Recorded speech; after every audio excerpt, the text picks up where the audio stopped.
Nous sommes le 2 décembre 1945 à Paris, alors qu'il sort de sa voiture garée à l'angle du boulevard des Invalides et de la rue Grenelle. L'éditeur Robert de Noël est touché par une balle de revolver qui lui sera fatale. Dans son auto se trouvaient des papiers d'une importance capitale, notamment un dossier établissant le comportement collaborationniste de ses confrères pendant la guerre, un dossier donc explosif, rédigé en préparation de sa défense dans un procès intenté à sa maison d'édition. On parle aussi d'une valise contenant des pièces et des lingots. Tout a disparu. Robert de Noël, comme d'autres éditeurs, a entretenu des rapports troubles avec l'ennemi durant l'occupation nazie, ainsi qu'avec des écrivains antisémites comme Louis-Ferdinand Céline. Alors, de quelle manière le monde littéraire a-t-il tourné au cours de ces heures sombres à Paris, à Bruxelles? C'est ce que nous allons voir. La première, 13h15, 14h30. un jour dans l'histoire. Voilà tous les livres de Noël à notre disposition. Le Goncourt 44 d'Elsa Triolet est sorti, comme toujours. Je vous recommande les Barjavel. C'est spécial, mais Antonin Artaud. Oui, bizarre, hein, très bizarre. Enfin, il en faut pour tous les goûts, n'est-ce pas? C'est ce que Monsieur de Noël avait si bien compris. Extrait d'un film réalisé par Denis Granier-Defer, Les livres qui tuent. Pour évoquer donc cette période de l'occupation côté vie littéraire, Maxime Benoît Janin est avec nous. Bonjour. Bonjour. Vous êtes l'auteur d'un ouvrage qui s'appelle Brouillard de guerre aux éditions Samsa. C'est un roman, mais qui est extrêmement documenté donc sur la période. Alors, vous évoquez dans la vie littéraire durant l'occupation nazie à Bruxelles et à Paris entre 1942 et 1945. Le fil rouge, c'est Robert de Noël, qui est né le 9 novembre 1902 à Uccle. Il est l'un des éditeurs qui compte à l'époque, qui exerce à Paris. Qu'est-ce qui a mené de Noël à l'édition? Lui qui a d'abord été galériste d'ailleurs. Oui, mais écoutez, effectivement, je pense que c'était une ambition qui venait de loin chez lui, parce que c'est quelqu'un qui s'est toujours intéressé à l'écrit. Donc dans sa jeunesse, à Liège, il a collaboré à des revues littéraires. Et très vite, un peu comme Simenon d'ailleurs, je dois dire, il a voulu partir à Paris et, disons, écrire quelque chose. Donc c'est ce qu'il a fait. Et très jeune, il est arrivé à Paris et puis il s'est débrouillé. Il a rencontré sur le terrain même un libraire belge d'ailleurs qui était installé. Et il est devenu un petit peu son employé, son assistant. Et puis lui-même a créé sa propre librairie qu'il avait appelée la librairie des Trois Magots. Et puis, évidemment, il a reçu en quelque sorte deux coups de pouce, on va dire, déterminants. C'est que il a rencontré un écrivain belge, un très grand écrivain belge, d'ailleurs malheureusement aujourd'hui très peu connu, qui s'appelle Jean de Bocher, qui était un poète, qui a été mêlé, mais sans appartenir vraiment à ces écoles au surréalisme, à l'imagisme anglo-américain. Et donc, de Noël a publié un livre de Jean de Bocher, donc, qui était une édition de luxe. Et il a commencé comme ça, comme un artisan, véritablement.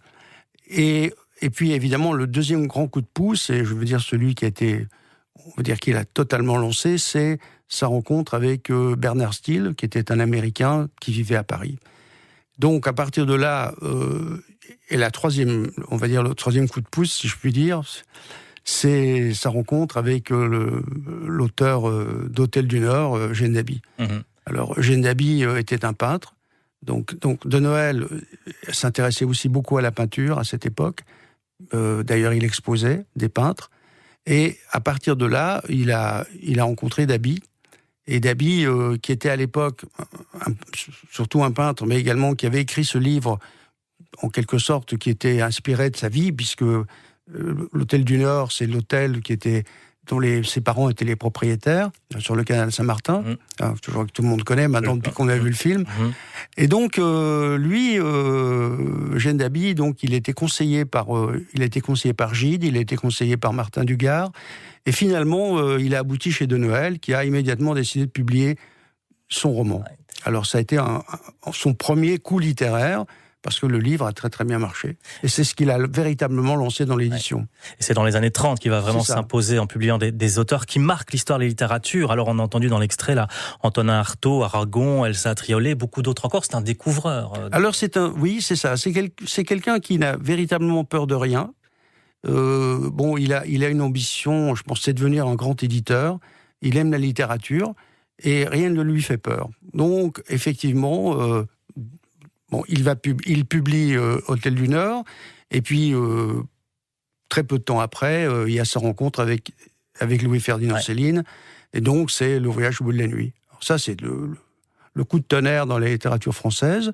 Bon, en quelques mots, Céline cherchait un peu chez Gallimard, il a essayé, mais finalement Gallimard, on lui a fait comprendre que le livre n'était pas encore suffisamment bon, et du coup il s'est tourné vers De Noël, un peu par hasard d'ailleurs. C'est une dame qui a apporté le manuscrit chez De Noël, et De Noël avait une grande qualité pour un éditeur, c'est qu'il lisait. Parce que, évidemment, aujourd'hui, beaucoup d'éditeurs, enfin, je veux dire, les grands, ne lisent plus beaucoup, ils n'ont plus le temps. Et lui, De Noël, lisait énormément et très vite. Et alors, du coup, très rapidement, il a lu Le Voyage au bout de la nuit et il a décidé de le publier. Et il publie d'ailleurs toutes les tendances, je dirais. Il y a Céline, mais il y a aussi Brasillac. Alors ça veut dire quoi? Qu'il est peu regardant, donc une littérature parfois qui frôle, qui frise. Oui, alors attendez, il ne faut pas aller aussi vite. On n'est pas encore en 1940. Donc De Noël, dans les années 30, c'est un découvreur. Hein, donc avec Bernard Still, donc qui est on va dire qui est le commandite en quelque sorte. Bon, ils sont en contact également avec la psychanalyse. Hein, donc c'est vraiment quelqu'un qui est dans son époque, dans son temps, qui est très bien et qui n'hésite pas à publier. Alors bien sûr, il publie Artaud. Alors Artaud, bon, l'histoire est quand même assez extraordinaire, c'est que Artaud, il l'a hébergé, hein, De Noël l'a hébergé dans son appartement parce qu'Artaud était très pauvre. Artaud a voulu monter une pièce de théâtre, selon ses théories à lui. Et puis, l'épouse de Noël, Cécile, a été mêlée à l'histoire. Donc, Artaud et lui ont eu une sorte de coup de foudre réciproque. Et puis, voilà. Et finalement, la pièce a été montée. Ça n'a pas été un succès, naturellement, mais ça a été un grand succès, on peut dire, critique. Mais pas du tout, évidemment, commercial. Alors, à la fin des années 30, Bernard Still, son associé, quitte la France parce qu'il craint, précisément. Alors, il ne quitte pas la France. Il se retire des éditions de Noël. Parce que, bon, les affaires... on va dire, tournait assez mal à ce moment-là. Donc, le franc avait chuté. Et puis, Still trouvait sans doute que De Noël exagérait, en tout cas dans la façon qu'il avait de gérer, en fait, la maison d'édition. Et donc, du coup, Still s'est retiré de l'affaire. Donc, Céline a été encore plus dépendant de ses auteurs à succès, dont Céline.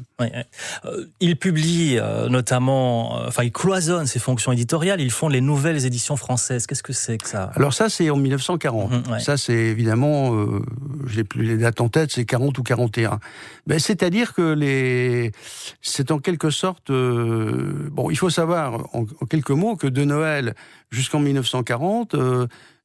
on va dire, il est très, très patriote français, quoi. C'est-à-dire qu'il publie il publie un livre sur le général Gamelin, il est vraiment très, très engagé, en quelque sorte, du côté de la France. Et puis, évidemment, il y a l'effondrement de la France, le pays est occupé, lui-même, De Noël, a dû partir faire son service militaire en Belgique, il est rentré, il a vraiment des gros problèmes financiers, parce que à ce moment-là, les Allemands exercent une censure, on va dire, draconienne sur les éditeurs français, et tous les livres qui sont jugés, on va dire, anti-allemands ou anti-nazis, etc., sont impitoyablement retirés du commerce, et tous les livres, il y a donc de Noël, pas tous, mais beaucoup, sont retirés, et il ne peut plus les vendre. Donc, il est dans une position extrêmement difficile. Et c'est là qu'ils font... Alors, ils font les nouvelles éditions françaises, et finalement, il parvient à se faire financer par un éditeur allemand. Et donc ça lui sera reproché, évidemment, après la guerre. On va y revenir avec vous, Maxime Benoît-Janin, cette vie littéraire sous l'occupation. De Noël a publié beaucoup de triolets? Tout triolet chez De Noël. Et pourtant, politiquement parlant, triolet, c'est pas vraiment comme Rebattet ou Céline? Elle? Non, pas du tout. C'est Madame Aragon à la ville. Aragon? Oui, Aragon. C'est lui, le grand Manitou du Comité national de la résistance. Mais d'où sortez-vous? Mais vous êtes au courant de rien, vous? Il est belge. Ah, voilà. Madeleine, quand votre ami belge, si charmant, aura fini, remettez les De Noël en rayon. Bonne lecture.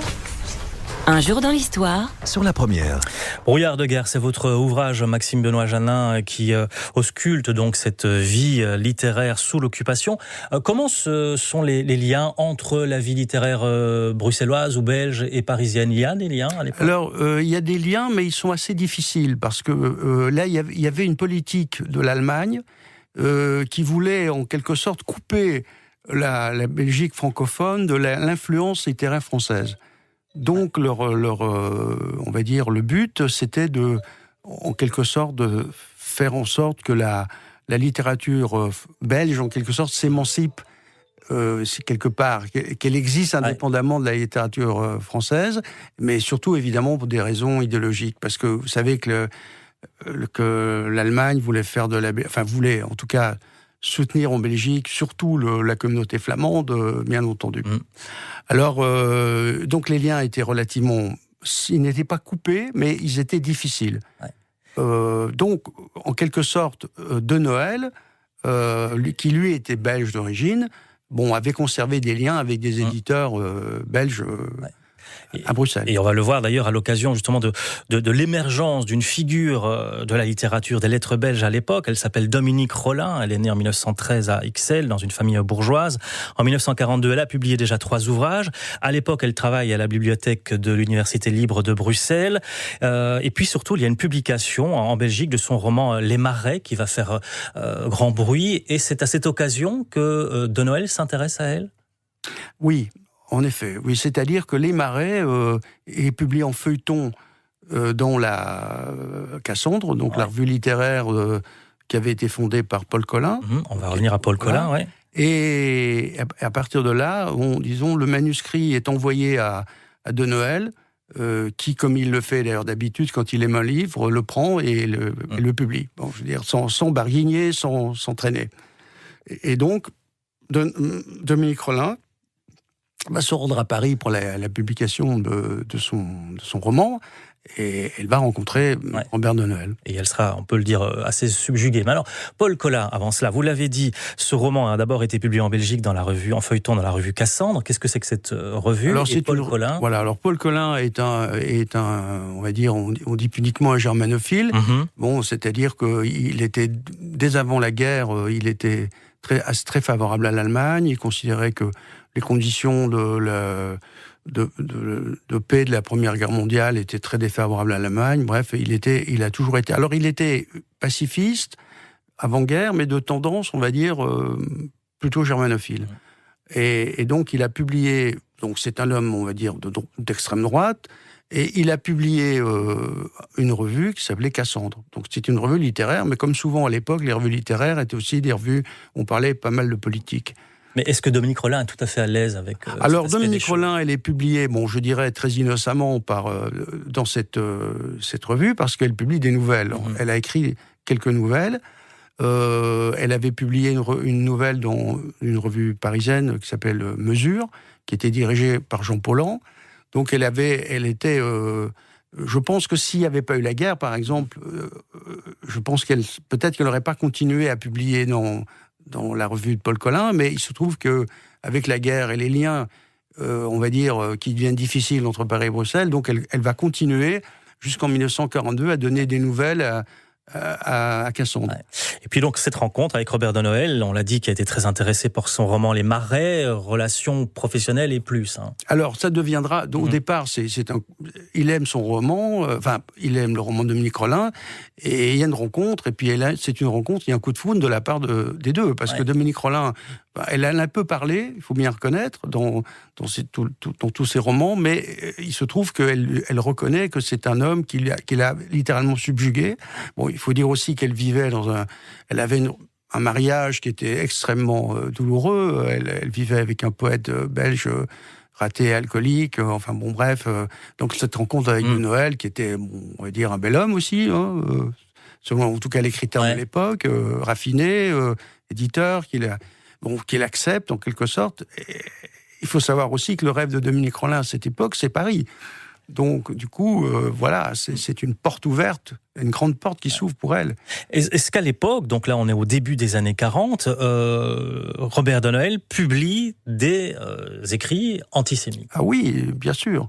C'est-à-dire que, en 42, à peu près en même temps qu'il publie Les Marais d'ailleurs, il va publier un ouvrage extraordinairement violent, qui n'est d'ailleurs pas qu'antisémite, hein, qui est violent contre la bourgeoisie, on va dire, contre la démocratie surtout, et c'est donc les décombres. Alors, le décombres de Lucien Rebattet. Alors, en quelques mots, Lucien Rebattet, c'était un journaliste de l'Action française, qui était donc royaliste, qui était un admirateur dans sa jeunesse de Charles Maurras, mais au fil du temps, il va trouver Maurras de plus en plus dépassé, et donc, dans les décombres, il fait une énorme critique de Maurras, par exemple. Voilà. Alors, pour lui, c'est le fascisme. Pour lui, Rebattet, l'avenir, c'est le fascisme. Et Dominique Rollin va, avec Robert de Noël, rencontrer donc le cercle intellectuel, littéraire parisien. Cocteau va en faire le portrait, un portrait qu'elle retrouve publié dans La Gerbe. Alors, qu'est-ce que c'est que La Gerbe? La Gerbe, c'était un hebdomadaire littéraire également, mais très extrême droite, qui avait été fondé par Alphonse de Chateaubriand, qui était un grand admirateur de Hitler. Mais vous savez, ça, ce sont des choses, je dirais... c'est presque banal. Vous êtes engagé dans la vie littéraire à ce moment-là. Il y a une presse, évidemment, qui est la presse de la coloration, mais il n'y a qu'elle. Alors effectivement, il y a quelques journaux clandestins qui sont carrés sous le manteau, mais bon, vous êtes Cocteau, par exemple, vous écrivez quelque chose dans La Gerbe, vous donnez un dessin de Dominique Rollin dans La Gerbe, parce que c'est le grand, on va dire, c'est un grand hebdomadaire culturel. Guitry aussi, Marcel Aimé vont collaborer à La Gerbe. Et d'autres, bien sûr. La vie littéraire sous l'occupation, nous sommes avec Maxime Benoît Janin. Il y a plus de 200 personnes qui attendent, il y en a jusque dans la rue. Il n'y en aura pas pour tout le monde. J'apprécie tant vos choix éditoriaux, monsieur de Noël. Il suffit de penser au lecteur. Je suis bibliothécaire dans le 10e, un quartier très populaire dont les habitants sont pourtant friands de bons livres. Nous avons besoin de gens comme vous, madame. Hélas, on a bien du mal à obtenir vos livres avec toutes ces restrictions sur le papier. À qui dites-vous? Je pourrais immédiatement en retirer 200 000. Malgré tout, permettez que la maison de Noël offre un décombre aux lecteurs du 11e. 10e. Du 10e, pardon. Merci pour eux. 13h15, 14h30. Un jour dans l'histoire. Sur La Première. Il faut bien souligner, Maxime Benoît Janin, l'importance de la maison de Noël à l'époque, durant cette période de la Deuxième Guerre mondiale et avant, bien sûr. De Noël qui tient beaucoup à la publicité faite autour de ses auteurs, aux méthodes de communication, et il n'est pas très regardant non plus sur les médias, comment dire. Et il ne peut pas l'être. Ouais. Parce que, si vous voulez, pour un éditeur à cette époque, si vous voulez continuer à publier... et à vous faire lire, parce que les gens lisaient énormément sous l'occupation, il faut savoir. Donc, ils n'avaient rien d'autre à faire quelque part, donc il n'y avait pas toutes les distractions qui existent aujourd'hui, il faut l'imaginer, donc ils lisaient énormément, donc de Noël, parce que bon, moi je voudrais souligner quelque chose, c'est que mon livre, c'est un roman, et c'est un roman où je veux dire, je ne lutte pas contre le mal. Je ne suis pas manichéen. Je ne pense pas qu'il puisse dire... Bon, il y a évidemment des gens qui ont été engagés dans le fascisme, dans le nazisme. Alors évidemment, ceux-là, il n'y a aucune raison de les ménager.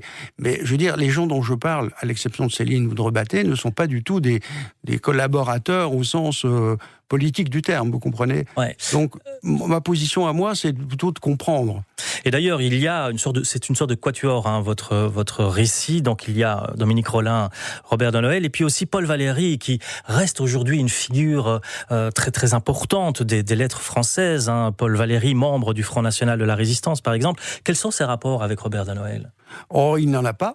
Tout simplement. Il n'y a pas de rapport. C'est-à-dire qu'il va y avoir une sorte de rencontre à la fin, en 1944, quand, justement, pour honorer Paul Valéry, sa compagne, enfin, son amie, son inspiratrice, qui est Jeanne Le Viton, va organiser une sorte de surprise party dans les jardins de sa demeure, et on va donner lecture de la pièce de Montfaust, de Valéry, donc, et de Noël sera là. Alors, c'est probablement Jeanne Le Viton qui l'a invité, et donc je crois que Valéry se méfiait de Noël, mais il se méfiait de lui, parce qu'il sans doute qu'il imaginait qu'il allait se passer quelque chose entre Jeanne Le Viton et de Noël, et il n'avait pas tort. Alors Jeanne Le Viton, c'est un personnage haut en couleur, alias Jean Voilier. C'est une des figures de la vie littéraire parisienne. Elle est avocate, Jeanne. Oui, en effet. Donc elle est devenue avocate déjà dans les années 20. Elle faisait partie du cabinet de Maurice Garçon, qui était un grand avocat de l'époque, qui d'ailleurs deviendra académicien lui aussi. Il entrera à l'Académie française. Et donc elle a été l'égérie de plusieurs écrivains de l'époque. Bon, Valéry, bien sûr, mais également Jean Giraudoux. Voilà. Alors, il y a les rapports aussi entre les éditeurs. La concurrence est féroce à l'époque. Vous l'avez dit, les gens lisent beaucoup. Alors, Armand Collin, Calman Lévy, déjà, Stock, Albin Michel sont là. Gallimard, bien sûr, qui est le principal concurrent de Noël. Alors, il faut bien dire aussi que, comme on est sur l'occupation, les éditeurs, par exemple, qui sont belges, qui sont juifs, par exemple, sont, comme on disait à l'époque, arianisés. Donc ça veut dire que ils perdent leur maison d'édition et donc ce qui fait que les grands éditeurs de l'époque, qui ne sont pas juifs, restent Gallimard, bien sûr, de Noël et Grasset. C'est un peu, on peut dire, les 3 grands éditeurs de l'époque principaux. La même attitude face à l'occupant pour ces éditeurs? Non, c'est très différent. C'est-à-dire que Grasset, par exemple, lui, à cause de sa psychologie particulière, il était assez favorable à la collaboration. De Noël, il faut dire que c'était un opportuniste plutôt. Et quant à Gallimard, au début, effectivement, étant donné l'importance de la maison, étant donné l'importance de la Nouvelle Revue Française, donc la revue des éditions Gallimard, on l'avait mis en quelque sorte le chantage, on l'avait exercé un chantage sur Gallimard, sur Gaston Gallimard, et en fait, il risquait que sa maison soit fermée par les Allemands, mais finalement, on a accepté que s'il confiait la Nouvelle Revue Française à Pierre Druet-La Rochelle, à ce moment-là, la maison était sauvée. Donc, il a préféré, évidemment, il a fait ce choix-là. Ouais. Donc, du fait que pendant 2-3 ans, la Nouvelle Revue Française a été dirigée par Pierre Druet-La Rochelle, qui avait la confiance des Allemands. Ouais. Vous le disiez, Robert de Noël, on l'a compris, c'est un homme d'affaires, c'est un découvreur, mais aussi un homme d'affaires. Et puis, opportuniste, vous dites, il a en effet publié pendant la guerre, en avril 1945, une collection populaire, qui était dédiée à la gloire de la résistance française. C'est de l'opportunisme, là, vous pensez? Ça, écoutez, je ne sais pas comment on peut l'appeler autrement.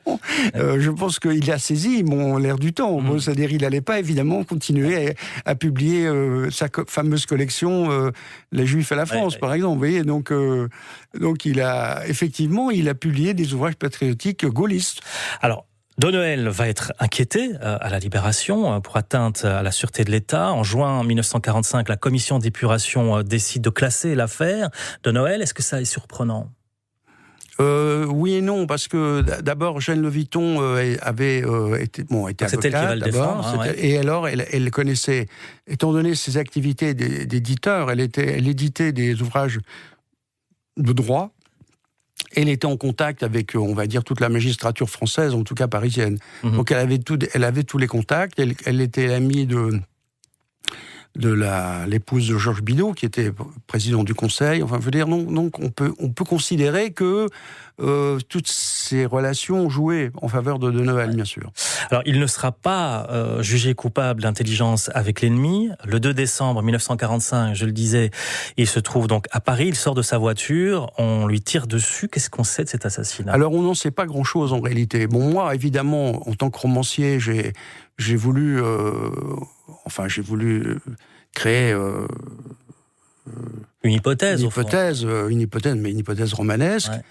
Selon laquelle, mais ça je ne vais pas le dévoiler, c'est comme dans un roman policier, vous voyez, on ne doit quand même pas dire qui est le D'accord, mais en tous les cas, il y a d'autres personnes intéressées par cette histoire qui ont émis l'hypothèse que le procès de Noël, que de Noël dérangeait beaucoup de personnes à l'époque, notamment chez les hauts placés. Alors écoutez, non, je pense qu'il était en fait, il voulait pour se défendre, il voulait mettre en cause d'autres confrères. Il y a ces documents qu'on a retrouvés dans sa voiture. Dire oui, moi j'ai fait ça, j'ai dit ça, mais un tel, bon voilà.